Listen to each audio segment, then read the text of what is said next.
చెప్తా ఉన్నాను. Thank you. అదేవిధంగా మనకు తెలుసు 1952 దగ్గర నుంచి 1952 దగ్గర నుంచి పోరాటం మొదలు పెడితే అక్కడ ఆ టైంలో సిటీ కాలేజ్ దగ్గర ఎంతో మంది విద్యార్థులతో ఏదైతే మీటింగ్ పెట్టుకొని ఎట్టి పరిస్థితుల్లో మన బిడ్డలకి ఉద్యోగాలు రావాలి, ఉద్యోగాలతో పాటుగా మిగతా అంశాలు కూడా అవన్నీ ఫలించాలి అనే ఆలోచనతోటి అప్పుడు పెడితే ఆ టైంలో ఆ సిఆర్పిఎఫ్ జవాన్లు కాల్పుల్లో 7 మంది విద్యార్థులు చనిపోయారు. అట్లాగే 1969లో చెన్నారెడ్డి ఉన్నప్పుడు కూడా ఆ టైంలో 330 మంది విద్యార్థులు బలిదానం అయ్యారు.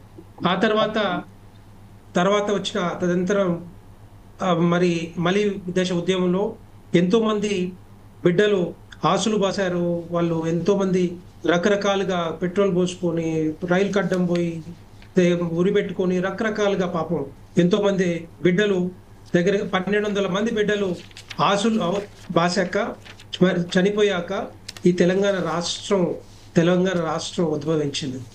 అలాంటి మహనీయులకి మనందరం కూడా జోహార్లు తెలుపుకోవాలి. ఎందుకంటే వాళ్ళ ఆశలు, ఆకాంక్షలు, ఆశయాలు ఇవన్నీ కూడా తెలంగాణ రాష్ట్రం ఏర్పడితే నీళ్లు, నిధులు, ఉద్యోగాలు వస్తాయని చెప్పి ఒక ట్యాగ్ లైన్ ఏదైతే ఉందో ముందు నుంచి ఆ ఉద్యమంలో పాల్గొని అందరూ కూడా దానికోసం కష్టపడి మరి ముందుకి ఉద్యమాన్ని తీసుకొచ్చారు.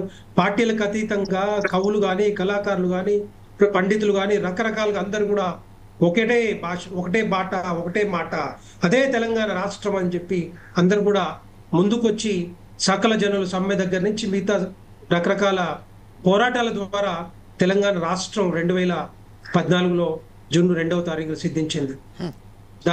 దాని తర్వాత ఏవైతే మనకు అనుకున్న కళలు ఉన్నాయో, ఏవైతే ఆశయాలు ఉన్నాయో, నీళ్లు, నిధులు, ఉద్యోగాల కోసం మరి తెలంగాణ రాష్ట్ర సమితి కేసీఆర్ గారు మేము ఆ రాజకీయ పార్టీగా ఉద్భవించిన తర్వాత మేము కూడా ఫక్తు రాజకీయ పార్టీగా తెలంగాణ రాష్ట్రంలో అధికారంలోకి వస్తాం, అధికారంలోకి వచ్చి తెలంగాణ రాష్ట్రాన్ని బాగుపరుస్తాం, బంగారు తెలంగాణ చేస్తామని చెప్పి కేసీఆర్ అప్పుడు టిఆర్ఎస్ పార్టీ స్థాపించి ఈరోజు తెలంగాణ రాష్ట్రంలో 10 సంవత్సరాలు, దగ్గర 9.5 సంవత్సరాలు వాళ్ళ అధికారంలో ఉన్నారు. కానీ తెలంగాణ వచ్చిన 10 సంవత్సరాల తర్వాత అయినా బంగారు తెలంగాణ అయిందా? నీళ్లు వచ్చినాయా? ఉద్యోగాలు వచ్చినాయా? నిధులు వచ్చినాయంటే ఈ తెలంగాణ రాష్ట్రంలో, రాష్ట్ర ప్రజల్లో, గ్రామాల్లో ఎవరిని అడిగినా కూడా కన్నీళ్లే కనపడుతున్నాయి తప్పితే ఎక్కడ కూడా కన్నీళ్లే కనపడుతున్నాయి తప్పితే ఎక్కడ కూడా ప్రగతి పదం కనపడతలేదు అని చెప్పి అందరికి తెలుసు. అదేవిధంగా మనం అనుకున్నాం డెఫినెట్ గా మన తెలంగాణ బిడ్డలు మ్యూట్ పెట్టమని చెప్పండి. సార్ ఎవరో మేడం మాట్లాడుతున్నారు, ప్లీజ్ మీ ఫోన్ మ్యూట్ చేయండి సార్. రాముల్ గారా? ప్లీజ్ సార్ ఒకసారి మ్యూట్ చేసుకోండి సార్ మీ phone. Come on go ahead sir. Telangana రాష్ట్రం ఏదైతే తెలంగాణ బిడ్డలు దగ్గర 38 లక్షల మంది నిరుద్యోగులు తెలంగాణ రాష్ట్రంలో ఉద్యోగాల కోసం ఎదురు చూస్తుంటే ఎక్కడ కూడా పట్టించుకోలేదు. నిజంగానే 5 సంవత్సరాలు చిన్న రాష్ట్రం, కొత్త రాష్ట్రం అని చెప్పి ఒక 5 సంవత్సరాలు టైం ఇచ్చినా కూడా 5 సంవత్సరాల తర్వాత దోపిడీ మొదలైంది తప్పితే ఎక్కడ కూడా ఉద్యోగాలు రాలేదు, నీళ్లు లేవు, నిధులు లేవు.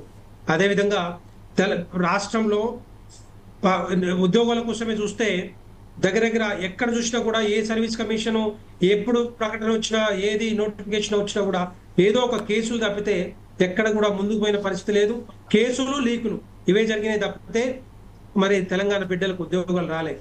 అదేవిధంగా రెండో పాయింట్ చూస్తే కాళేశ్వరం నీళ్లు రెండు వైపులా తెలంగాణ రాష్ట్రానికి రెండు వైపులా, ఒకటి గోదావరి అనేది, ఇంకోటి కృష్ణా అనేది, రెండు మరి తెలంగాణ ప్రాంతం కూడా పోతా ఉంటే 70% తీర ప్రాంతం అంతా కూడా మనదై ఉంటే ఆ నీళ్ళన్నీ కూడా మరి మిగతా ఆంధ్ర ప్రాంతానికి పోతుంటే ఉమ్మడి ఆంధ్రప్రదేశ్ లో పట్టించుకున్న వాళ్ళు ఎవరు లేరు. ఎందుకంటే లిఫ్ట్ చేయాలన్నా కూడా, తర్వాత ఏదన్నా ఆ ప్రాజెక్టులు చేపట్టాలని కూడా వాళ్ళు ఎవరు కూడా పట్టించుకోలేదు.